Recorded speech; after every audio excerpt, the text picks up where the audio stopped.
Well, welcome everybody, and it's so nice to get to do a retreat during the New Year's time, because I think psychologically we're in the mood to change habits, whether we are someone that does New Year's resolutions or never has, but you hear it around, and so it kind of enters into your psyche a little bit.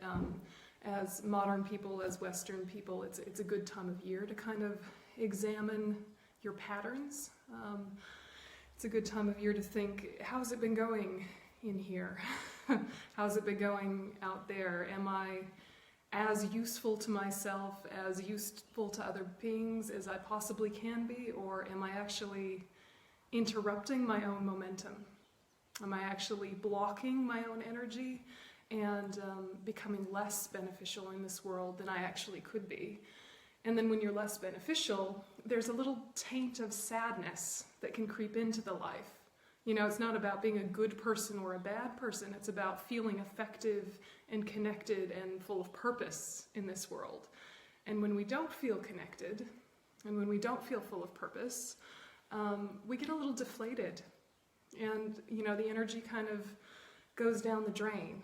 And so, anyway, we'll just use this opportunity to really look at, are we being, moving towards our potential in a way that feels satisfying? Are we living in such a way that we could die with no regrets, or few regrets? So we'll just start with the traditional Buddhist practice of setting our motivation for the session and for the retreat. So we'll just do a very short reflection. So if you want to find your center by finding a straight way of sitting, and allowing your eyes to naturally close or remain slightly open, unfocused, directed towards the space in front.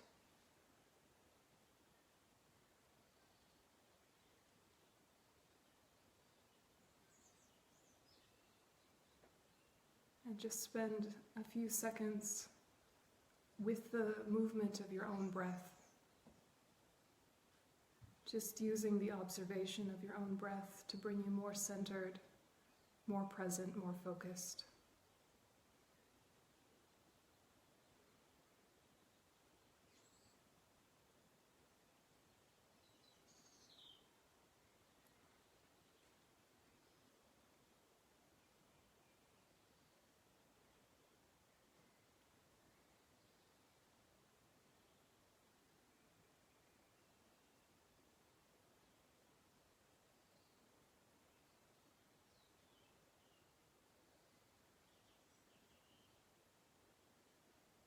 And then plant a very strong intention. Think to yourself, in order to continuously grow into my fullest potential for inner contentment, inner wisdom, my fullest potential for outer expressions of kindness and benefit.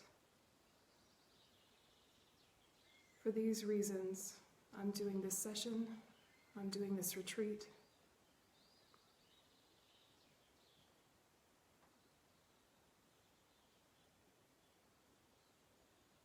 And if you're comfortable with Buddhist ideas, you can add to that in order to become enlightened for the benefit of all sentient beings.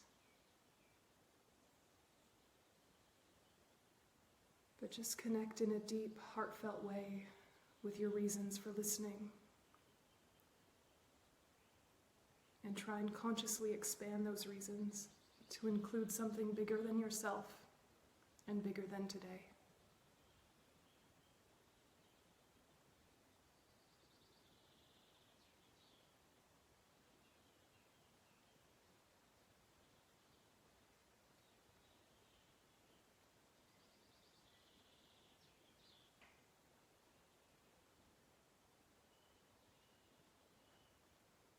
And so now I'm just going to throw out a couple of open questions for you to reflect on. So before we even start the talk or start the discussion, just to start playing with these ideas, ask yourself, if something comes naturally, if something comes easily, does that necessarily mean it's needed or necessary?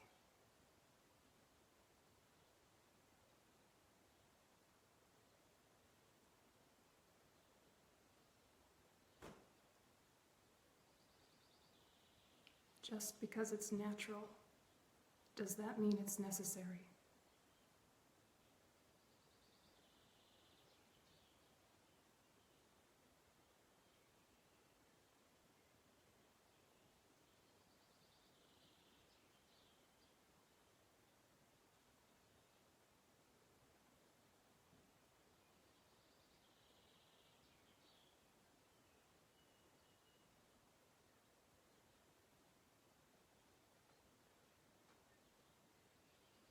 And just play around with that idea.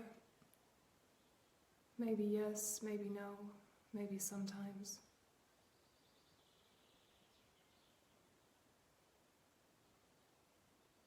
Just keeping it open for exploration.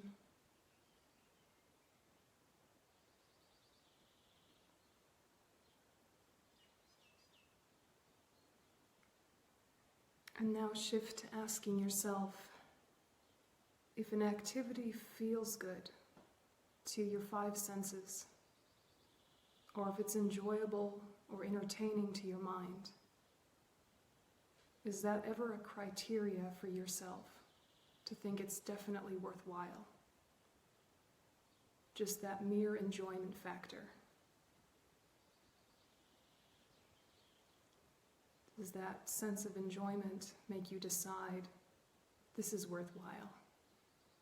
Good, true even.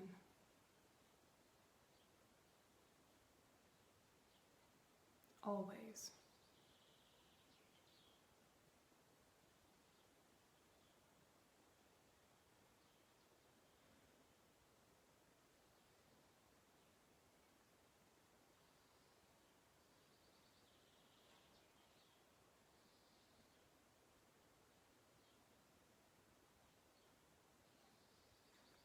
Okay, and so just relax your attention now.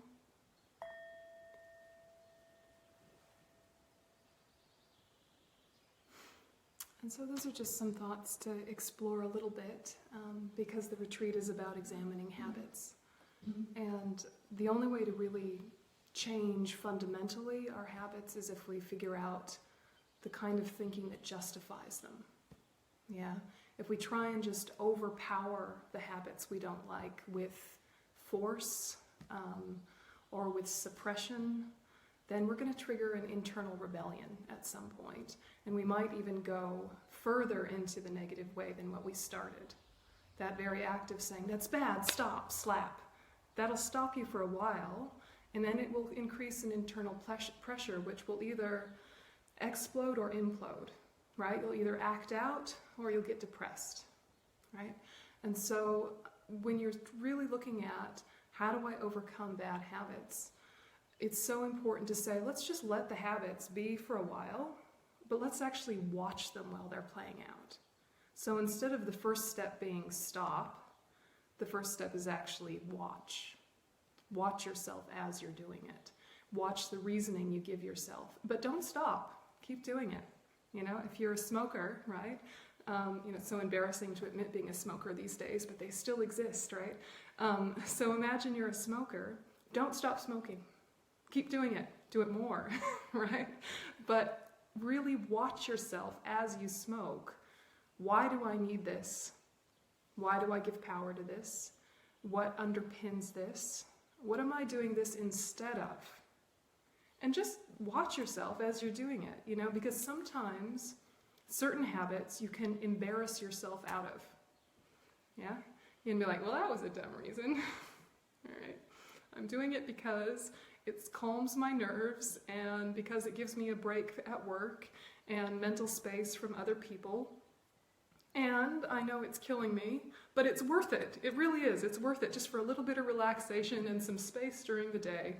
Yeah, or these nice interactions I have with other smokers, and we can be sort of humorously cynical together, and that's a great bonding experience. Yeah, so that's why I do it. And so the cost, death, but I really need those 15 minutes every now and then. And you go, all right, so there are no other ways I can get those 15 minutes, right, that don't involve the cost being death, right? And you kind of embarrass yourself out of it, and you'll still do the habit, right? But if you do your habit with your eyes open, it runs out of steam, right? Rather than forcing yourself to stop something, you're really just doing it and going, really? Again? Really? And you keep doing it, but after a while, it's sort of like you can't. You're too embarrassed. You're embarrassing yourself, and it loses steam, right? And there's little tiny quirks that we've worked out through the years that have finished in that way, where we've sort of embarrassed ourselves out of it. Yeah, little ways of speaking, little ways of being with others, where we finally caught ourselves.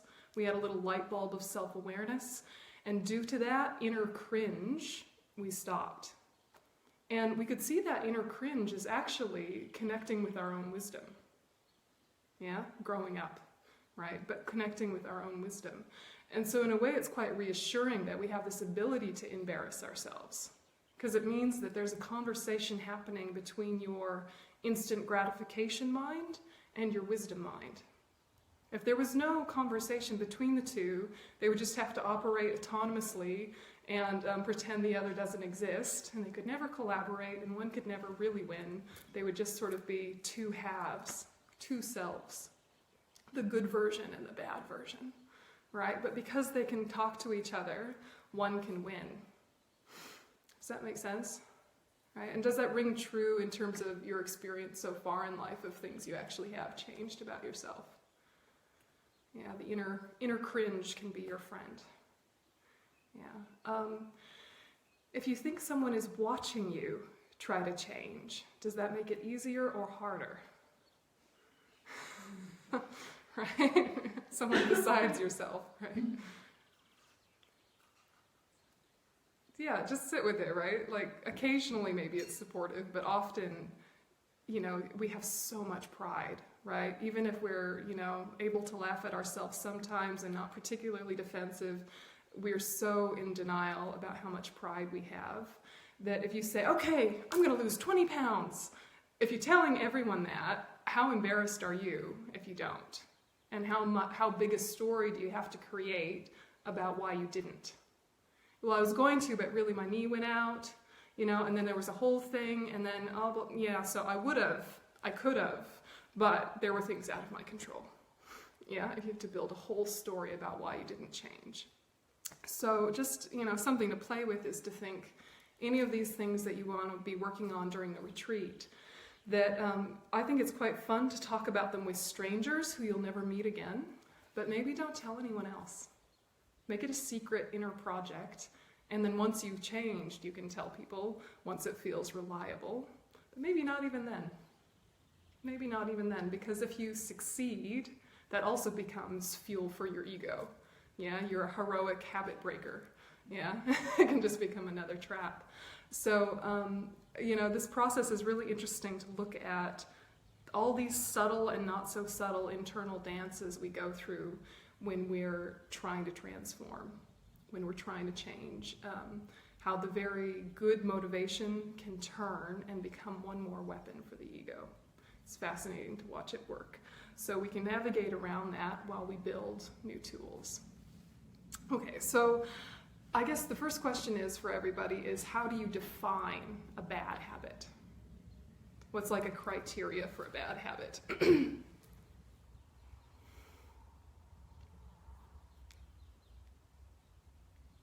Yeah, it can be just really secular and basic. Yeah, it doesn't have to be something religious or anything moralistic or anything. But when you say this good, this bad, nice and basic, what's your line? It hurts yourself or somebody else. Yeah, exactly. Yeah, it hurts yourself or someone else, right? That's like classic, right? Bad habit, hurts yourself or someone else. Is there any more nuance you want to bring into that? I think that's the perfect definition. Hurts yourself or others. But are there any other like sprinkles of subtlety that you'd want to invite into that? Disconnection. Yeah. Disconnection to self, to others, to real life. Yeah, it creates a disconnection. Yeah. Yeah, it creates a disconnection between yourself and others. Yeah. between reality. Yeah, exactly. And I guess for me it's something that you get comfortable-ish about doing yourself, but you would be embarrassed about sharing with others. Yeah. Keep it a little bit private.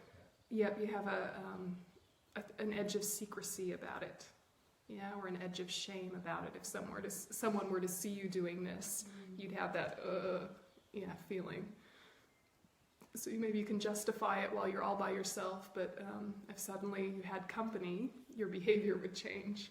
Yeah, or the things you do when you're just alone by yourself in your house, that if you had company, suddenly would change a bit.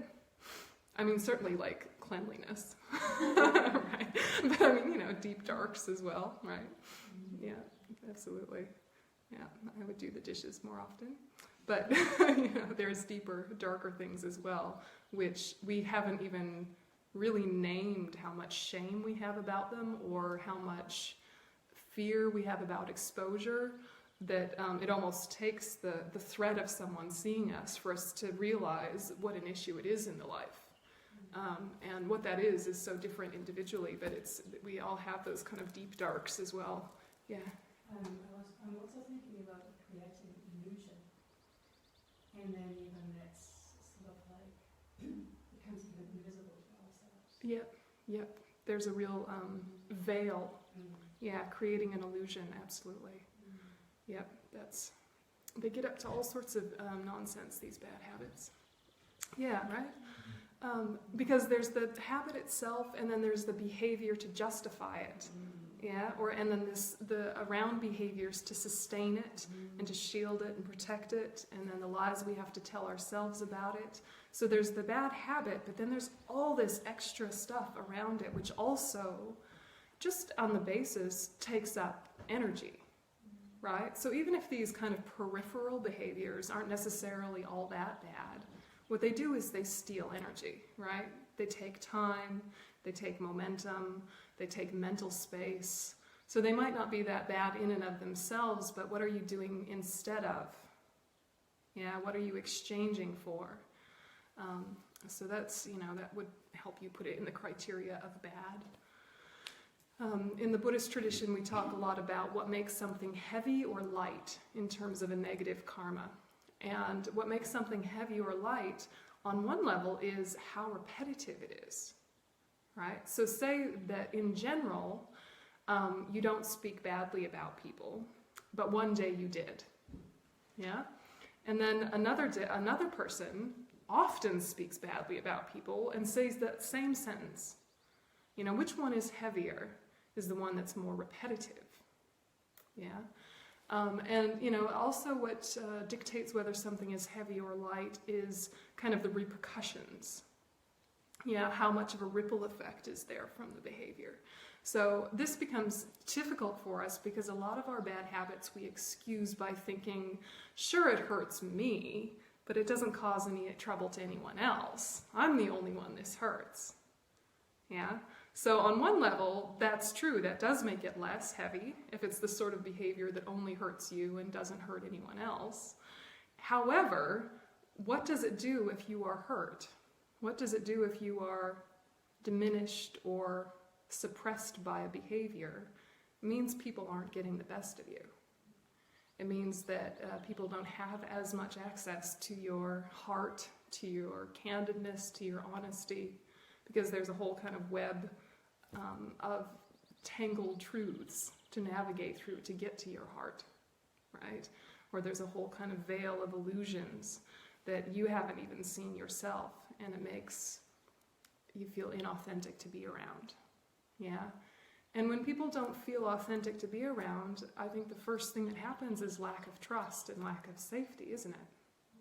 Yeah, if people don't think that they're seeing the real you, then there's a suspicion there. Yeah? Yeah, I mean, have you ever met the Too Nice Brigade? Right? Folks that are just really sweet, really kind, all the time, right? And there's a brittleness or a plasticness to it that makes you a little bit edgy to be around them. Right? So it's nice that they're nice, right? But because the niceness is not an authentic niceness, everyone's a little bit kind of uneasy, right? And the same thing can happen if you're with someone who is cynical as a default. It's not even like they're actually that cynical, they're just in that persona. You're like, you don't even really think that all the time. What? Yeah, it's really what we're talking about is persona more than behavior. Because if someone's being very sweet or someone's being very cynical, that's not even really the issue that's going to trigger trust or mistrust. What triggers trust or mistrust is a layer in front of that, which is pretense. And this is part of what bad habits do to us, is they make a thicker and thicker shield of pretense. Yeah? If you're afraid to be seen, that shield gets thicker, and people's trust in you becomes less. So while a lot of our behaviors are only hurting ourselves, when we're hurting ourselves, we become more and more disconnected from other people, and they get less and less of us. Yeah, and they feel less and less comfortable with us. So is it genuinely only hurting yourself? This is the question to ask. So I guess the other question is then, where do these bad habits come from if we're smart enough to already know what they are and to know that they're not useful and to even see ourselves do them occasionally and go, why? Then where do they come from? What is the fuel?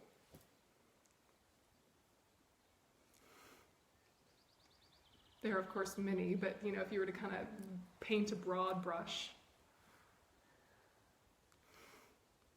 Part of it could be going away from something or avoiding it. Yeah. So not wanting to re-engage in what's fully happening right here and now. Yep. And then somehow it's a breather. Yeah. And then come back to it. Yeah, I think that's very true. There's an avoidance there. And I think you've hit on something really important, which is that avoidance sometimes is, I need breathing room. And that is not necessarily wrong. It's just that the behavior or the strategy might have some harmfulness. And there's a reactivity there that says, just give me a minute, or I can't cope with this now. But there is an underlying wisdom that genuinely needs space. So another part of unpacking this is to really look at, okay, where is the wisdom within the bad habit? Because if you're just trying to overpower the bad habit like 100% clean sweep, then you might also brush out that little piece of wisdom that says, here is something that's important. You just have a strange way of getting it, right? And the strange way of getting it needs to be addressed, but there's a little spark of wisdom that's saying something to you that is really worthwhile, right? And so you don't want to just kind of brush it away just because the behavior is bad. It's good to sit with. How come? Okay, I'm avoiding something. All right, the strategy, not so useful, but the need for it, actually true need. Okay, let's play with that. Yeah. So, where else does it come from, the bad habits? I think it's escaping pain. Yeah, escaping pain. What kind of pain? All the pain. All the pains. All the pains. And then some. Existential, Yeah. yep, physical, Yeah. emotional, Yeah. yep, all the Spiritual, pains. yeah. Yep. Escaping it. Yep. Because pain bad. Pain, uncomfortable. Yeah, Ouch. yeah, The brain is more driven to go away from discomfort than towards the good or the pleasure. It's just like we're wired that way. So it's like yeah, from a neuroscientist perspective. exactly. And we're also wired for immediate relief, Yes. right? For instant gratification, Yeah. right? So do you think it's ever true that the bad habit comes from a place of this does work, even though it doesn't work in the long term, it doesn't work forever, it does work for now, so I'm not going to give it up, because if I don't have this thing that works for now, what do I have left? There's this big open area of unknown, of, okay, well, if I don't do this thing, there's nothing in its place, just space. Yeah, which is why so many friends of yours, perhaps yourself, once they've stopped one addiction, immediately start another. Right? So it's like, it's great you quit smoking, but do you have to drink so much now? Right? Yay, no heroin, but the meth, come on, right? Same, but it happens, right? Or just as simple as, okay, yay, no smoking, but the gum chewing has gotten out of control. You're going to give yourself TMJ, it's going to be a whole thing. You see it, right? Like addiction replacement, right? So if you don't be consciously aware that when you stop a habit, there will be space, and that space is uncomfortable while you're in transition, then you just automatically fill the space with another habit of a similar type, which might be better, might be worse, but is still the same pattern, right? And so, one thing we're trying to really look at is how do we mature and how do we get inner discipline that actually doesn't mind a bit of discomfort because we like what it leads to, right? The same way that someone that exercises physically knows that the discomfort of exercising is making them stronger, right? And so they're not like a huge fan at first, but eventually they like to feel the burn, right? Weirdos, yes? And yet, you know that feeling though, if this is making me stronger, this is making me stronger. It's not totally comfortable, but I like what it's doing for me. And what we want to try and have is this inner discipline and this courage that is okay with a little discomfort. And is actually a little bit humble to realize how tiny an amount of discomfort it takes for us to revert into a bad habit. Yeah, it takes so little for us to want to disassociate or go into something very minor. It takes so little for us to go too hard. Yeah, and also the way that we're getting wired with our technology is we actually don't have to ever be bored. Yeah, we have an option to never be bored. We can always be looking at something. Yeah, and that is not actually great. A bit of boredom is quite useful. That space of, what's next? Dunno. That space is something that's incredibly valuable for creativity, right? For new ideas, for self-awareness, for recovery. Yeah, we forget that if we're stimulated all day, then our wind down period at the end of the day is huge. And that our quality of sleep is less, and then we wake up tired. Right? And so noticing that while it is pleasant to be stimulated all day, while it is normal in the sense of everyone does it, it's actually not kind of fulfilling our, quote, destiny, right, in terms of inner development, right? And do we really want to be a slave to a device? Do we really want to be reliant on the external world for our happiness? What if the power goes out? Wi-Fi doesn't work. Yeah, right? Our Wi-Fi's dodgy, right? It's so interesting that often when people come to places like this, at first the lack of Wi-Fi is very distressing and people are very agitated and need to find ways to fill space, or they blow their credit limit on their phones, or I don't know what they get up to. But once they make peace with it, after a few days they don't even miss it. It's just the transition time, right? And so this is what we need to sort of have in the back of our mind. We need to reawaken our knowledge of this, because you already know this from your childhood, right? You already know that in between an old habit and a new one, there is discomfort. And then it's easy. And if we can get better and better at being okay in that kind of uncomfortable transition time, we can really build new skills quite quickly. But we're just not used to allowing discomfort. Yeah? We're not used to allowing discomfort. And we're not used to remembering that it was actually okay to be uncomfortable those times. Yeah? That you actually found a way mentally to make some peace with it. Yeah? Do you agree? Right? So you're kind of reawakening your old wisdom when you're overcoming these kinds of habits, and kind of taking ownership back from the lies you tell yourself, right? You're sort of taking ownership of your life wisdom and bringing it back to the forefront so that it becomes richer and more a part of your default way of being. And the repetition of that is what makes it the new habit. So often we have this punishing attitude towards ourselves when we're trying to change of, I already know better, why do I keep doing this?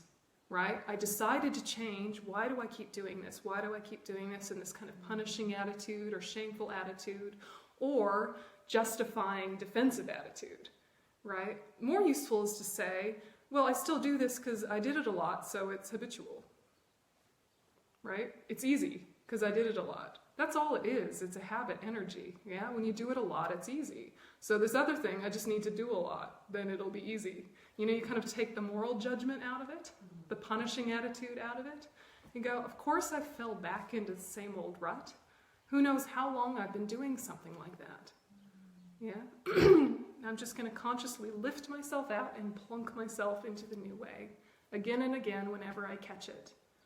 But what's going to make it easier is if when I catch it with a sense of humor, and I catch it with kindness.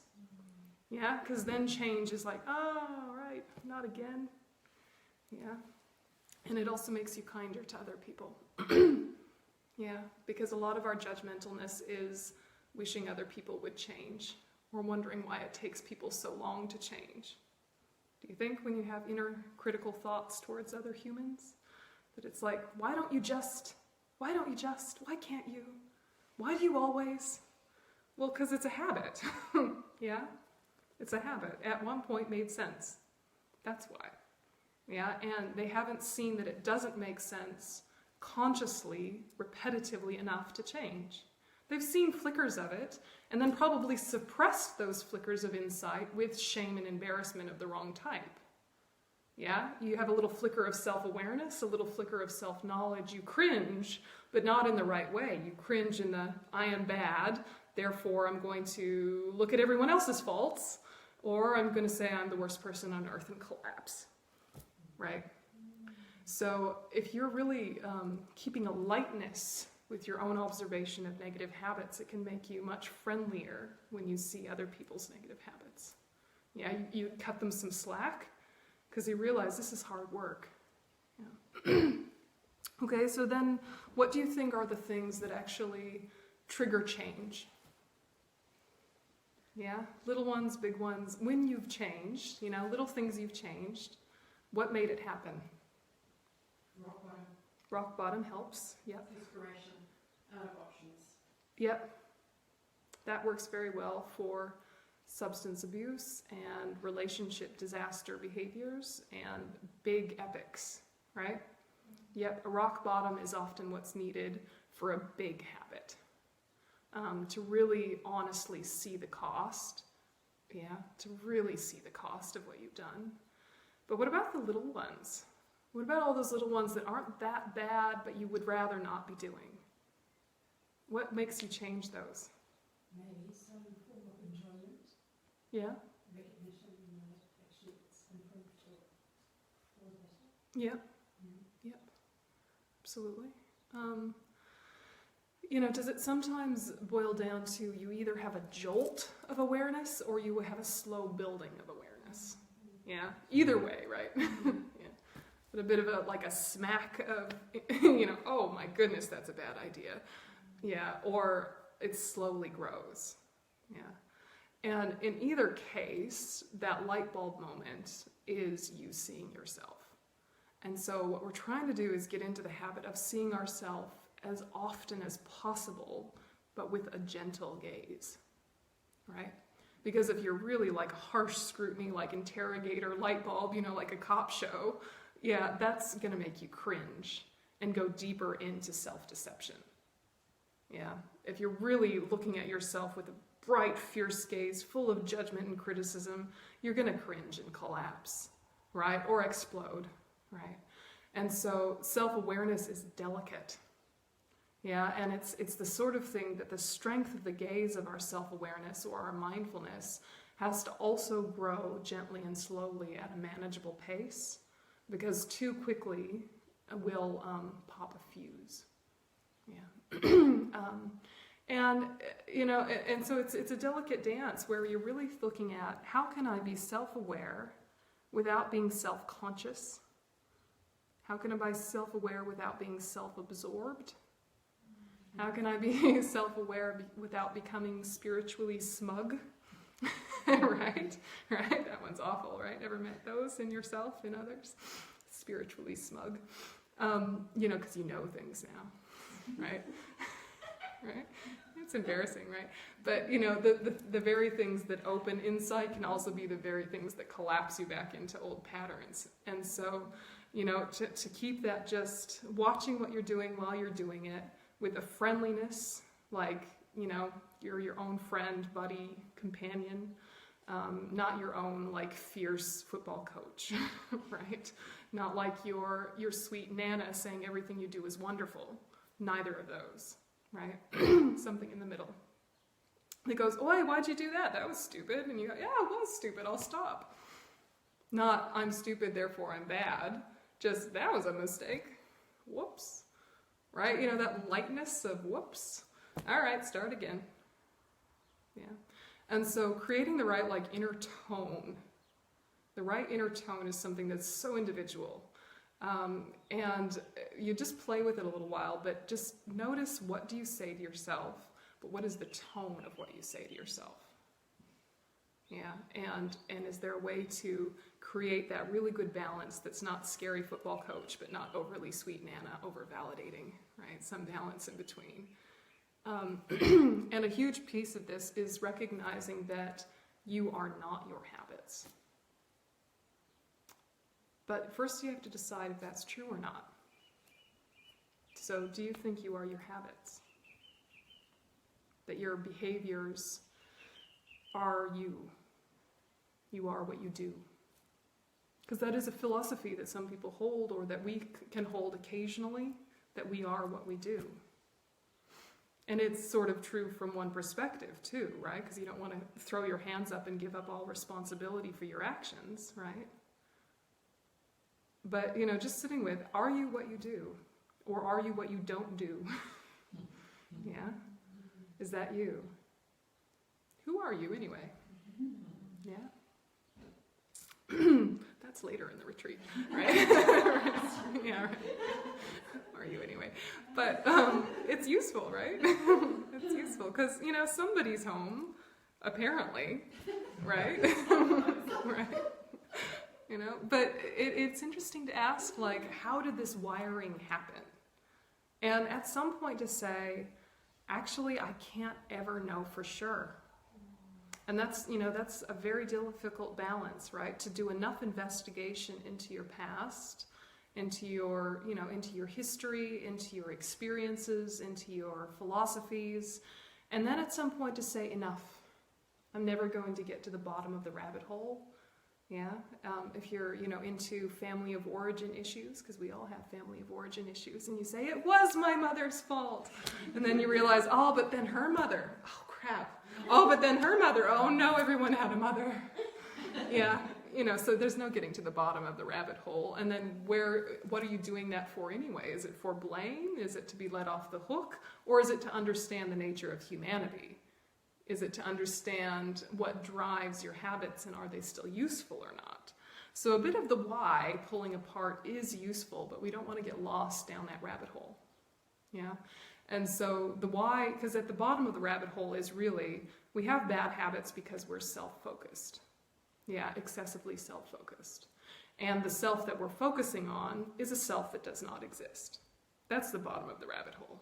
Okay, so if you keep pulling down all your ancestors since the beginning of time, and you get down to the Neanderthals or whatever sort of belief system you have about the first moments of sentience, or is there a first moment of sentience, and you go all through that, are you a nicer person at the end of the day having done that?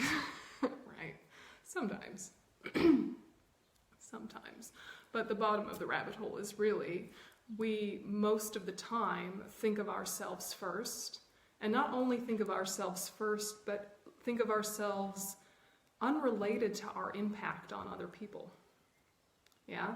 Like you might just be doing something very simple and benign, like going to get a glass of water. But in the process of going to get a glass of water, there's not lots of thoughts about, am I stepping in front of someone else? Where is this water coming from? Is it mine to take? Etc., etc. What am I doing with the energy of having been well hydrated? No, you're just going, me, water, gulp, right? We're animals, yeah. And we don't have to be, and it's understandable that we are, but at the root of all of our negative habits is me, take, good. Yeah, that's at the basis. And so that is universal. It's just how it manifests is different. Yeah? And then at the basis of that is this idea that I stand alone, independently, self-created, in some sort of permanent core that then builds things on top of. Yeah, and that is not true. So that's fun to explore as well. But if you can kind of, even if you can't go into these nuances of philosophy, if you can just sit with the fact that whatever you get up to as an individual, the reasons are not that significantly different than everyone else's reasons for their bad habits. And that can lighten you up about looking at them. Because when we look at our stuff, we have the wrong kind of shame and embarrassment. We don't have the healthy kind that laughs ourselves out of it. We immediately identify with it and think that it's me, and that I'm primordially more bad than anyone else. Yeah? And if you can connect with the human condition and realize everyone actually is coming from the same mistakes and are building behaviors to reinforce those same mistakes, the variation is completely based on their individual experiences, their individual conditions, the things that they've met and come into contact with. So if we'd had identical lives, we'd have identical habits. You know, then it doesn't make it such a shameful thing to look at. Okay, so I do this and it's really unfortunate, but it's not me. Yeah, it's born from this mistake, this ignorance that we all have, and then time went by. And this ignorant self met with different things and responded in unskillful ways. And now it's got a strategy to try and get itself happy and soothed, because it doesn't know other ways to get happy and soothed. So, you know, you're taking responsibility without attributing blame.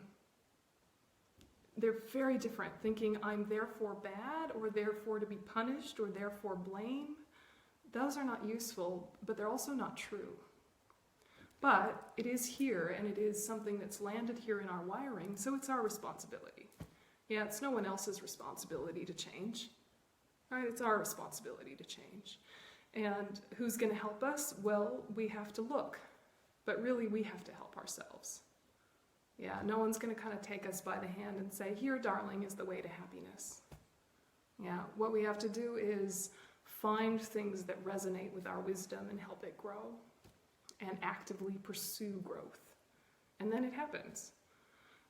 And so when we're really trying to shift things that we know hurt ourselves and others, if we can at least not identify with the things, but still take responsibility.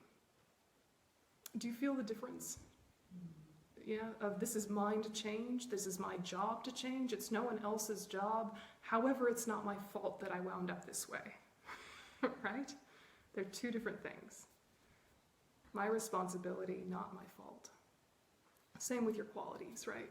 Your qualities are like, yay, I have qualities, I can read and write, yay. But it's not like you learn to do that spontaneously with no input from others, right? Someone taught you how to read and write. But yeah, you can read and write, yay. You know, that's yours. However, you don't really have ownership with it in the same way. Yeah, so, you know, when you're just kind of holding these things as traits that landed and either got reinforced or sort of slipped away, just traits, then we can start divvying them up into which ones do I want to keep and which ones it's time to let go. So, do you have any questions about what we've talked about so far, or things that you're hoping that we do during this retreat that I can make sure are scheduled in?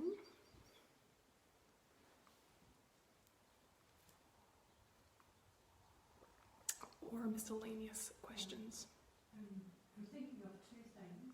One is a social change. Social change, yeah. So how to conduct myself, you know, with that kindness. Yeah, That also clarity. absolutely. Yep, social change. Yes. Yeah, not just our individual bad habits, but our societal bad habits. And how can we have an impact on that? Yes, let's talk about that. Good call. Yes, absolutely. And the other one is professional ethics. Mm. So Yep. I work, for example, in a professional team. Yep. And in my understanding, you know, Yeah. I like to conduct myself, you know, according to certain ethics. Yeah. And I don't find that merit. How do I communicate that without blaming Yeah. others, however being effective, Yeah. you know, and also work for the best of the person? Yeah, absolutely. concerned. Yeah, professional ethics, social change, I think these are huge, and they're huge, in our society right now. And we know that if we're not motivated from a kind of a as pure as possible place, that it ends badly, even if it seems like a good idea. The thing that seems like a good thing can actually be the very fuel for conflict. Yeah, and so what are skillful ways to kind of invite change from a group? Invite positive change in a group. That, yeah, as you said, is not blaming. Yeah, yeah, and the quick answer is start with yourself. But yes, we'll talk more about that. Yeah, that's a good one, though. I think we should go into group dynamics a bit, because it's applicable, and even in family situations, right? Like, how do you affect change in a family dynamic when some people are not in the mood, right? Some people don't feel like changing, or some people are very badly behaved, but they're so badly behaved because of the depth of their suffering, and then to reveal their bad behavior also exposes themselves to the depth of their suffering, and that is going to be a big mess. Discuss, right? Yeah, yeah. So yeah, these things are really important. Other bits that you want to make sure that we touch on? Or questions? Anger. Anger, ... Why is anger an issue? Oh, excuse me. So exciting. So, yes, anger. Yeah. Being with it in a way that doesn't leave you deficient. Yeah. Because I know it'll never not happen. Depends, but yeah, it's going to be a project either way. Yeah. But being with it with a different attitude. Yeah. So that it then doesn't affect me and those Yeah. around me. And perhaps what's behind it. Indeed. Yeah, yeah. Really unearth it. Absolutely. And be with that. I'm curious. Yeah, yeah. Yep, anger is unfortunate habit we all share. Absolutely. Yeah, so it doesn't have to be something basic behavioral like I came because I would like to stop smoking. No, it can be I have a habit of anger, or I have a habit of neediness, or I have a habit of disassociation, or I have, internal habits that we want to work on, and then they have external expressions. And so do we start on the external expressions of these problems, or do we work on the internal, and how do we bridge the two, and kind of what comes first, what comes second? And so I think that's a really good place to explore, because it's certainly something we all share is odd internal quirks that leak, right? And, and I think the short answer too is to look at whenever there's anger is the wish to harm, which the wish to harm is such a coarse phrase, we often don't associate that with our anger. We think, no, I don't want to hurt anyone, I'm just mad, right? But there's that little tinge of, and the way I shall harm you is through punishing you by withdrawing affection, or withdrawing respect, or with blocking my heart and being cold, or, passive-aggressive, aggressive-aggressive, etc., right? And so the step is to ask yourself, what was the attachment that didn't get met? Because as soon as attachment doesn't get what it wants, it's angry. Yeah. Oh, that's a biggie. Whoa, just say that again. I take no credit, right? Yeah. That is huge. So this went straight through. What is fun? It's interesting though, isn't it? Like we're so used to assuming anger is justified, right? But there's lots of bad things people do that don't make us angry, right? What did you say about attachment? That basically, whenever you're angry, you ask yourself, what attachment didn't get what it wanted? Oh, that's big. Right? And because that is where 99% of anger comes from, is that you had an unrealistic expectation full of exaggeration about what you thought was necessary, what you thought was possible, what you thought was right and true. But because of that exaggeration, it inevitably fell apart, and now you're full of rage, right? Like a child that didn't get ice cream, right? The child's not like having a rage about not getting ice cream unless it was attached to ice cream, right? If the child didn't like ice cream, saying, no, you can't have it, they don't care. It's only because they were attached to the ice cream that they're mad about not getting it. Yeah? And mad can be sad, right? Anger and depression are not significantly different, right? One is imploding, one is exploding. So it sounds like an proportional level of expectation then, I guess. Exactly. Yeah, exactly. You expect that somebody else sees things in a certain way. Exactly. It was thwarted, you know, and it all seems so reasonable until it plays out, right? That's the problem with attachment, is that it seems reasonable because perhaps it is reasonable based on your individual experience of life. Perhaps it would be a reasonable expectation of yourself, and then you feel as if there's been an agreement between yourself and this other party. They never agreed to be just like you. And then they weren't, and now you're mad. It's embarrassing, right? Like, anger is so embarrassing. Because you're really like, oh wow, I really thought people were like me, and then they're not. Crap. Right. Bizarrely enough, I very, very rarely get angry, and I feel deficient that I see that as I'm not passionate enough. There's no passion. Yeah, you're one of those, yeah. Yeah. And let's just all take a yay, not angry, yay. But do you get depressed? Yeah. All right. Same problem, yeah. Yeah, imploders and exploders, it's all the same devil, right? Yeah, and it's all coming from the same place, right? It's unrealistic expectation of yourself or an unrealistic expectation of others. And when those expectations are shown to be the exaggerations that they are, there is a flare, yeah, that goes in or goes out. Yeah, and it is either a misuse of energy that goes kapow, or it's a misuse of energy that goes squash, crumple, right? And either way, it exhausts us, right? And so instead of getting into a whole, oh, and anger is bad, therefore I am bad and bad, you know, or something like that, to just look at it a little bit more objectively and say, and it takes my energy for other things. There are other things I want to be doing with my life, other things I want to be doing with my time, and this trait, this habit, robs me of momentum I could place elsewhere. So that's why I'm working on it.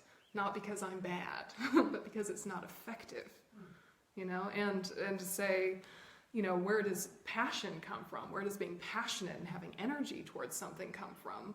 Well, it comes from not having anger, actually, having really deep, deep compassion, because compassion is free of expectation. So we get worn out when expectations aren't met, because it's like we're going towards some goal and we're running and running and running. Right? Whereas if we're just kind of moving towards at a pace that feels reasonable, you know, like a good mosey, right? You don't wear out and you enjoy the scenery, yeah, because the goal was never really the point. And so, yeah, it is really interesting to look at our inner habits and to see how they often defeat the very thing that we want. Yeah, the very thing that we want is actually blocked by the thing we do to achieve it. And so, you know, if we can find our own mistaken logic, again, that is often enough for the habit to fall apart. Sometimes you don't even need a direct antidote to your habit. What you need is the logic that sees the flaw in your previous logic, and then it kind of falls to pieces. Yeah. And that's quite nice. Saves time. Occasionally there's a habit that needs a very active antidote, but sometimes it's just seeing the flaw in your current strategy. Yeah, that's quite nice. So yes, let's talk about those things. Let's talk about those things, and you know, and also take a minute to, you know, rejoice is a cheesy word, but to rejoice in the fact that you care enough to examine, yeah, and that you care enough to look deeply into your own issues and want to work on it. That little opening is not something that everyone gives time to or space to, and not something that we give time to and space to all that often. And so just, you know, have a moment of, this is good work, right? This is really good work. And because it means that all of the quote work you do in your external world has more positive energy with it, has more lasting impact, and causes less harm in the, enactment of it. Because what do you really want to leave behind when you die? Yeah? What do you want to be, quote, productive doing? Yeah, if you're very productive in a workplace setting, but very angry the whole time, was the work worth it? You've left behind a legacy of sad employees, right? And then some product that's going to be outdated soon anyway that no one wants, right? Better to be, leaving a legacy of people that feel happy and sustained and connected to one another, and then, whatever work that happens is good. So tonight, that's your homework. What legacy do I want to leave behind when I die? Just work on that, and I'll see you tomorrow. And so anyway, morning, we just do a nice meditation for a half hour before breakfast, so I won't do content in the morning. Yeah, it'll just be a nice, very spacious clarity of mind meditation with some motivating, and then breakfast, and then we'll get into talking at 9. So if there are any miscellaneous, yes? Just one thing, during your retreat, do we cover the kind of balance between discipline versus kindness, self-love, curiosity, etc.? Yes, ma'am. Kind of middle way between it. Mhm. So that's very training. Let's say the integration of. Yes, rather than the middle way between, let's say the integration of, because they help each other out. Absolutely. Yeah, it's basically all of the work in this particular course is coming from what's called the Lozang teachings, or the thought transformation teachings in Tibetan Buddhism. So it's traditionally for very advanced students. And I know, not all of you are Buddhists particularly, but the mind training methods are very accessible because, even pop psychology is something around in our culture. So the idea of reframing, the idea of objectivity, these are not foreign concepts to us. And some basic discussions about what is identity is not a totally foreign concept, even if you haven't done much work with it. So despite it being very advanced material, because of our Western education, we have enough foundation to give it a go. And we'll just play with it and see how deeply we can go given the group that we have. But guessing that we'll be able to dive right in because y'all seem like smart cookies. So we'll see. We'll see. All right, so if you just take a minute and thank all of the energy we put into this evening, may it go towards developing our potential so that we continue to be as greatly beneficial as we can to ourselves and to others.